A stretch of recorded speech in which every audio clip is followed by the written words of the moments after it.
Hello दोस्तों, मैं हूं विपिन और स्टडी अनलिमिटेड में आपका स्वागत है। आज के इस वीडियो में हम रीजनिंग के सीरीज को कंटिन्यू करेंगे। तो चलिए देखते हैं आज का पहला क्वेश्चन नंबर 21। क्वेश्चन नंबर 21 में क्या है, इनमें से कौन अनोखा है। अनोखा मीन्स ऑड। ऑड मीन्स क्या कि जो सबसे डिफरेंट है। अब हम यहाँ पे देखें तो हमें डिफरेंस तो कुछ पता ही नहीं चल रहा है। 28 है, 44 है, 68 है, 80 है, 92 है। डिफरेंस कुछ भी नहीं दिख रहा है। हाँ, लेकिन सिमिलरिटी एक जरूर दिख रहा है। सिमिलरिटी क्या है, 28 है, 44 है, 68 है, 80 है और 92 है।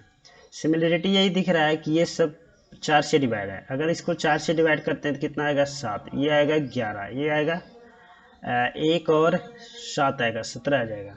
ये आ जाएगा कितना, 20, और ये कितना आ जाएगा, 2 और 3, 23। जब हम इसको 4 से डिवाइड कर रहे हैं तब हमें थोड़ा अंतर दिख रहा है। अंतर क्या दिख रहा है, ये सब जो है ना प्राइम नंबर है, लेकिन ये प्राइम नंबर नहीं है। तो इस क्वेश्चन का आंसर हो जाएगा कौन सा, 80, ऑप्शन नंबर सी, क्योंकि यही है जो सबसे डिफरेंट दिख रहा है। नेक्स्ट क्वेश्चन देखते हैं, क्वेश्चन नंबर 22। 22 में क्या है कि वक्तव्य 1 व 2 को पढ़ें और निष्कर्ष 3 और 4 को भी पढ़ें, जिनमें वक्तव्य से विकृत किया गया है। अब देखो इसमें क्या है कि वक्तव्य कुछ इस तरह से दिया हुआ है कि कुछ पक्षी गद्दे हैं। हमें इसके लिए कोई डायग्राम बनाना होता है। कुछ पक्षी गद्दे हैं तो हम पक्षी को हम पी से डिनोट कर देते हैं और गद्दे को हम जी से डिनोट कर देते हैं। सब गद्दे बेवकूफ़ हैं। अब देखो सब गद्दे बेवकूफ़ है तो हमें थोड़ा ऐसे कुछ लेना पड़ेगा, क्योंकि सब गद्दे आना चाहिए इसमें। बेवकूफ़ है तो हम बी लिख दे रहे हैं। अब निष्कर्ष क्या आ रहा है, सब पक्षी बेवकूफ़ हैं, तो सब पक्षी बेवकूफ़ नहीं है। हाँ, पक्षी का थोड़ा सा पार्ट बी के अंदर है, लेकिन सारा का सारा पार्ट तो बी के अंदर है नहीं। तो पहला वाला जो निष्कर्ष है वो सही नहीं होगा, मतलब निष्कर्ष जो 3 है वो सही नहीं है। अब निष्कर्ष 4 को देख ले हैं, कुछ पक्षी बेवकूफ़ हैं। कुछ पक्षी बेवकूफ़ हैं तो ये तो सही है, क्योंकि बेवकूफ़ के अंदर पक्षी का कुछ तो पार्ट आ रहा है। तो ऑप्शन नंबर 4 सही होगा। मतलब यहाँ ऑप्शन नंबर 4 नहीं, निष्कर्ष 4 सही होगा, ऑप्शन नंबर बी सही होगा। नेक्स्ट क्वेश्चन देखते हैं, क्वेश्चन नंबर 23। क्वेश्चन नंबर 23 में क्या है, 5 विद्यार्थी हैं जिसका नाम क्या है, प्रियंका, मैरी, सुनील, आशा व रियान, एक कतार में खड़े हैं।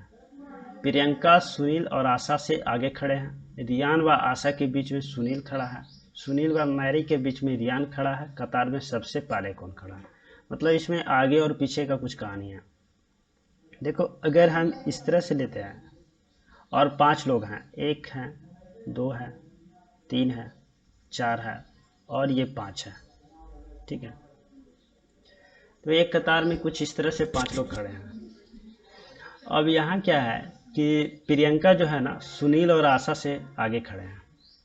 मतलब जो प्रियंका होगा वो या तो यहाँ आ सकता है, मतलब पॉसिबिलिटी देख रहे हैं, या तो यहाँ आ सकता है, नहीं तो यहाँ आ सकता है, नहीं तो यहाँ आ सकता है। क्योंकि यहाँ नहीं आ सकता है, यहाँ अगर आएगा तो फिर सुनील और आशा हम आगे इधर ले रहे हैं, आगे इधर ले रहे हैं और पीछे इस तरह से इंडिकेट कर दे रहे हैं। अब देखो यहाँ पे क्या, अगर प्रियंका अगर इधर आते हैं तो आशा और सुनील कहाँ आ पाएगा। तो प्रियंका मतलब ये तो हो गया कि प्रियंका फर्स्ट और सेकंड पे नहीं आएगा, थर्ड पे, फोर्थ पे या फिफ्थ पे आ जाएगा। अब आगे का कुछ कहानी देखते हैं। आगे का कहानी है कि रियान जो है वह आशा के बीच में सुनील है। अगर हम रियान को यहाँ रखते हैं और आशा को यहाँ रखते हैं तो सुनील के यहाँ हो सकता है, या फिर हम अपोजिट भी ले सकते हैं, आशा को यहाँ रखते हैं, रियान को यहाँ रखते हैं तो सुनील यहाँ हो सकता है। मतलब 2 पॉसिबिलिटी है यहाँ पे। अब आगे देखते हैं, सुनील व मैरी के बीच में रियान खड़ा है। अगर हम यहाँ देखें तो सुनील और मैरी के बीच में, मतलब मैरी यहाँ आना चाहिए। और अगर इस कंडीशन में देखते हैं तो सुनील और मैरी के बीच में रियान है तो मैरी यहाँ आना चाहिए। मतलब ये दिख रहा है कि इसमें जो 4 लोग हैं ना, आशा, सुनील, रियान और मैरी, ये हमेशा चारों एक साथ आएंगे, ये कभी भी मतलब अलग नहीं आएंगे। तो यहाँ से अगर हम देखें तो ये वाली तो पॉसिबल है नहीं। अगर यहाँ पे पी आ जाएगा तो चारों एक साथ कैसे आ पाएंगे, और अगर यहाँ भी पी आ जाएगा तो भी चारों एक साथ नहीं आ पाएंगे। मतलब पी हमेशा यहाँ पे आएगा। बस क्वेश्चन का आंसर तो यहीं से मिल गया कि प्रियंका जो सबसे आगे है। क्वेश्चन तो ये पूछा जा रहा है कि कतार में सबसे प्रथम कौन खड़ा है, तो प्रियंका यहाँ होगी। हाँ, पॉसिबिलिटी दो होगा। पॉसिबिलिटी दो एक ये होगा कि अगर प्रियंका यहाँ है तो पहला पॉसिबिलिटी है कि मैरी यहाँ होगा, यहाँ से देख रहे हैं, रियान यहाँ होगा, सुनील यहाँ होगा और आशा यहाँ होगी। कुछ इस तरह से पॉसिबिलिटी है। दूसरा पॉसिबिलिटी ये है कि प्रियंका तो हमेशा यही रहेगी, आशा यहाँ हो जाएगी और सुनील यहाँ होगा, रियान यहाँ होगा और मैरी यहाँ होगी। कुछ इस तरह से दो पॉसिबिलिटी है। लेकिन हमें क्वेश्चन में क्या है कि क्वेश्चन में हमें फाइंड आउट करना है कि प्रथम कौन है। हमें ये नहीं फाइंड आउट करना है कि ये 4 पे कौन आएंगे। 4 पे दो हमारे पास कंडीशन आ रहा है, एक ये हो रहा है, एक ये हो रहा है। लेकिन इसे हमें मतलब नहीं है। मतलब हमें क्या कि सबसे पहले कौन होगा, तो सबसे पहले प्रियंका ही होगी। तो इस क्वेश्चन का आंसर हो जाएगा option number D. Next question देखते हैं, क्वेश्चन नंबर 24। क्वेश्चन नंबर 24 में क्या है कि एक परिवार में X और Y क्या है, बहनें हैं। A की माता Y है, मतलब X और Y बहनें हैं। तो चलो X और Y इसको कुछ इस तरह से इंडिकेट कर ले रहे हैं। बहनें हैं मतलब फीमेल है, तो फीमेल को हम निगेटिव से इंडिकेट कर दे रहे हैं। A की माता Y है, A की माता Y है, तो A को हम नीचे इंडिकेट कर दे रहे हैं। A का लेकिन जेंडर नहीं पता, मेल भी हो सकता है, फीमेल भी हो सकता है। A का पुत्र C है, A का पुत्र C है, तो C तो है प्लस, पुत्र है मतलब मेल है, लेकिन A का जेंडर अभी तक नहीं पता। X का पुत्र क्या है, B है, X का पुत्र जो है वो B है। निम्न में से कौन सा कथन सही है, ये तो प्लस हो जाएगा, पुत्र है तो। देखो क्वेश्चन में क्या है कि निम्न में कौन सा कथन सही है। कथन देखते हैं, B और A चचेरे भाई हैं। अच्छा, इसको रहने देते हैं। सेकेंड वाले को देखते हैं, X एंड Y का पुत्र A है। X और Y का पुत्र A है। अगर सिर्फ Y का पुत्र A रहता तो ये सही हो जाता, लेकिन X और Y तो होगा नहीं, क्योंकि ये दोनों क्या है, ये दोनों तो सिस्टर है। तो ये दोनों सिस्टर है, तो दोनों का पुत्र तो एक A हो नहीं सकता। तो ऑप्शन नंबर बी को तो हम कैंसिल कर लेंगे। ऑप्शन नंबर सी देखते हैं, B का पिता X है, B का पिता X है। देखो ये क्या कह रहा है, पिता बोल रहा है, और ये क्या है, फीमेल है, तो पिता नहीं। अगर माता रहता तो फिर ये सही हो जाता, पिता है तो ये भी ऑप्शन गलत हो जाएगा। नेक्स्ट ऑप्शन देखते हैं, ऑप्शन नंबर डी, सी की दादी माँ X है। सी की दादी माँ की बात करें तो ये भी श्योर नहीं है। अगर सपोज ये माइनस होता, मतलब ये फीमेल होती, तो फीमेल अगर होगा तो ये तो पॉसिबल नहीं है कि ये दादी होगी। या फिर सी की दादी वाई है, तो दादी वाई हो सकता था, X तो होगा नहीं। तो ऑप्शन नंबर डी को हम कैंसिल कर दे रहे हैं। बस एक ऑप्शन नंबर ए बच रहा है, इसमें भी थोड़ा सा कन्फ्यूजन है। कन्फ्यूजन यह है कि बी व एक जो है चचेरे भाई हैं, तो बी तो चलो हमें पता है कि पुत्र है, लेकिन ए का पता नहीं पुत्र है या फिर पुत्री है। तो यहाँ पे क्या है ना कि जब हम क्वेश्चन को देखते हैं तो क्वेश्चन में कुछ इस तरह से है। जब हम इंग्लिश वाले क्वेश्चन को देखते हैं तो यहाँ क्या होता है, चचेरे भाई की जगह पे हम लोग यूज करते हैं कजन यूज करते हैं, ना कि कजन ब्रदर या कजन सिस्टर यूज किया जाता है। तो इंग्लिश में जो सिर्फ कजन लिखा हुआ रहता है, पर हिंदी में चचेरे भाई इस तरह से कुछ है, तो इसमें थोड़ा सा मिस्टेक है। ऐसे कुछ नहीं होना चाहिए, बस कजन लिखा हुआ रहना चाहिए। तो कजन तो लिख सकते हैं नहीं ना हिंदी में, तो बस उसी का लैंग्वेज का थोड़ा सा प्रॉब्लम है। बाकी इस क्वेश्चन में प्रॉब्लम नहीं है। ये क्वेश्चन का आंसर हो जाएगा ऑप्शन नंबर ए। नेक्स्ट देखते हैं, नेक्स्ट क्वेश्चन 25 में क्या है कि दिए गए कथनों में से कौन सा कथन सही है। अगर पहला कथन को देखें, सभी खिलाड़ी मजबूत हैं, सभी खिलाड़ी मजबूत हैं, हम इसके लिए एक डायग्राम बना देते हैं। खिलाड़ी को यहाँ लिख ले रहे हैं, और मजबूत है तो हम इसको इस तरह से दिखा रहे हैं, मजबूत है। सभी सशक्त लोग लंबे हैं, तो इससे कोई रिलेशन तो बन नहीं रहा है। सभी सशक्त लोग लंबे हैं, सभी सशक्त लोग लंबे हैं, एस कर दे रहे हैं, और ये क्या है, लंबे हैं। फिर अजीत सशक्त है, अजीत सशक्त है, मतलब अजीत तो इसके अंदर आएगा। थोड़ा डायग्राम छोटा बन गया, चलो डायग्राम हम फिर से बना देते हैं। सभी सशक्त लोग लंबे हैं, सशक्त लोग हैं जो कि लंबे हैं। और अजीत एक खिलाड़ी हाँ, अजीत सशक्त हैं, तो अजीत क्या सशक्त के अंदर आ जाएगा, ये जो है इसके अंदर आ जाएगा। अब इसमें जो दिया हुआ है हमें उसको देखते हैं। अजीत एक खिलाड़ी है, अजीत तो सशक्त है, लंबा भी है, लेकिन खिलाड़ी है, इसका कोई रिलेशन नहीं है, तो पहला तो गलत हो गया।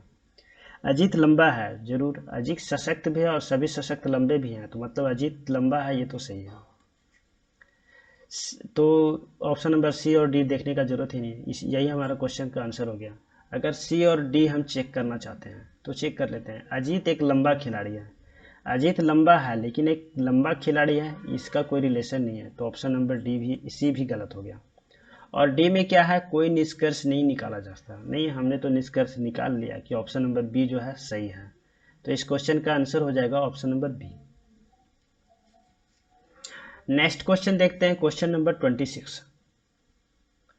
26 में क्या है कि हमें एक कथन दिया हुआ है और धारणाएं दिया हुआ है, और हमें फाइंड आउट करना है कि कौन सा जो धारणा है इस कथन में निहित है। तो हमें बारीकी से मतलब इस कथन को पढ़ना है और देखना है कि इसमें कौन सा जो धारणाएं है वो इसमें इसके अंदर आ जाता है। अब देखो क्या है कि कथन पढ़ते हैं। कोच ने कहा कल सुबह हॉकी टीम अभ्यास के लिए 8 बजे के बजाय 9 बजे रिपोर्ट करेगी। अब धारणाएं क्या है कि उस दिन कोच का 8 बजे कुछ अन्य काम था। देखो 8 बजे एक अन्य काम था, ऐसा इसमें कुछ भी नहीं है, हो सकता है कोई और वजह हो, वजह तो कुछ भी हो सकता है।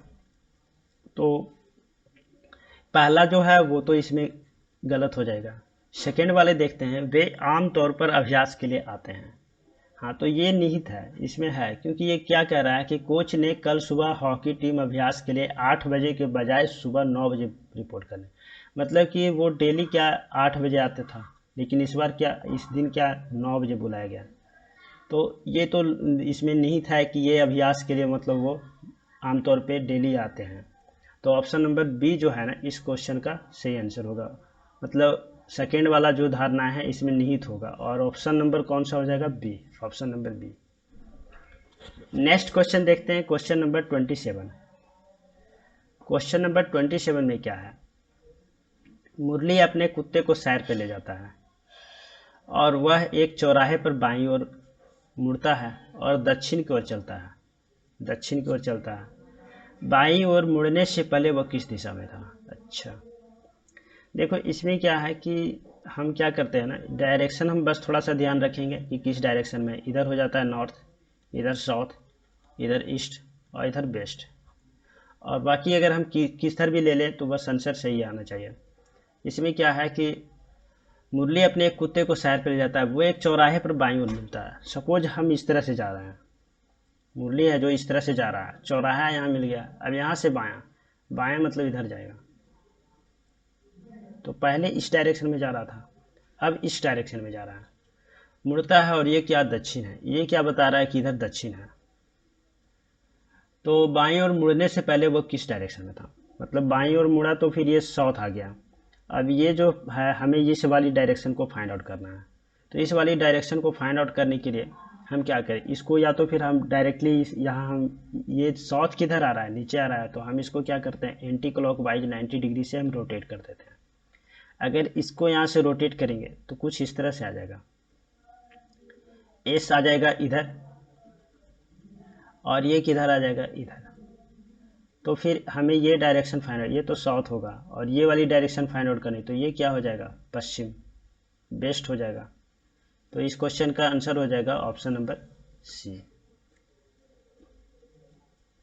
नेक्स्ट क्वेश्चन देखते हैं, क्वेश्चन नंबर 28। 28 में क्या है, एक कथन दिया हुआ और एक तर्क दिया हुआ है। अच्छा, एक तर्क दिया हुआ है, एक तर्क गायब भी है, एक तर्क यहाँ पे गायब भी है, तो इस क्वेश्चन को थोड़ा सा देखना पड़ेगा। पहला देखो क्या है, मोबाइल के उपयोग और सेल फोन टावरों में वृद्धि हुई है, यह वैश्विक विकास और पूरे विश्व को एक दूसरे से सबसे तेज व आसान तरीकों को प्रदर्शित करते हैं। यहाँ मिसिंग है थोड़ा, ये वाली तर्क तो सही हो जाएगा, लेकिन सेकंड वाली जो तर्क है ना वो यहाँ पे आया नहीं है इस क्वेश्चन में, तो ये क्वेश्चन मिसिंग है। नेक्स्ट क्वेश्चन देखते हैं, क्वेश्चन नंबर 29। 29 में क्या है, एक विवरण है और निष्कर्ष है। विवरण में क्या है कि बच्चे कभी कभी शरारत करते हैं, माताएं पागल लोगों की तरह अपने बच्चों पर चीखती हैं, ये विवरण है। और निष्कर्ष इससे क्या निकाला जा रहा है कि सभी माताएं पागल होती हैं। ये तो गलत हो गया, सभी माताएं पागल क्यों होंगी, जरूरी नहीं है। बच्चे अपनी माताओं के चीखने के कारण शरारती होते हैं। बच्चे अपनी माताओं के चीखने के कारण शरारती होते हैं, ये भी जरूरी नहीं है, क्योंकि आ, बच्चे तो शरारती होते ही हैं, और उसका रीज़न ये नहीं है कि माताओं के चीखने की वजह से होते हैं। हाँ, मगर माताएं लोग अगर चीखें तो हो सकता है मे भी बच्चे पे कुछ बैड इफेक्ट पड़ता है, लेकिन वही वजह है जिसके कारण वो शरारती होते हैं, तो ये भी निष्कर्ष गलत है। तो इस क्वेश्चन का आंसर हो जाएगा पहला नंबर हो जाएगा कि 1 और 2 निष्कर्ष का अनुगमन नहीं करते हैं, दोनों में से कोई अनुगमन इसका नहीं करता। नेक्स्ट क्वेश्चन देखते हैं। क्वेश्चन नंबर कितना है, 30। और 30 में क्या है कि फाइंड आउट करना है कि निम्न में से कौन सा श्रेणी के अंतर्गत नहीं आता। मतलब हमें यहाँ पे फिर से हमें क्या ऑड ही फाइंड आउट करना है कि कौन ऑड है। यहाँ से देखिए तो ये कितना है, ये है 2 का क्यूब, ये है 3 का क्यूब, और ये तो क्यूब नहीं आ रहा है। ये हो गया 5 का क्यूब, और ये हो गया कितना, 6 का क्यूब। तो इस क्वेश्चन का सही आंसर हो जाएगा ऑप्शन नंबर बी, क्योंकि ये किसी भी क्यूब में के फॉर्म में नहीं आ रहा है। चलो गाइज, आज के लिए इतना ही, मिलते हैं नेक्स्ट वीडियो में। जय हिंद।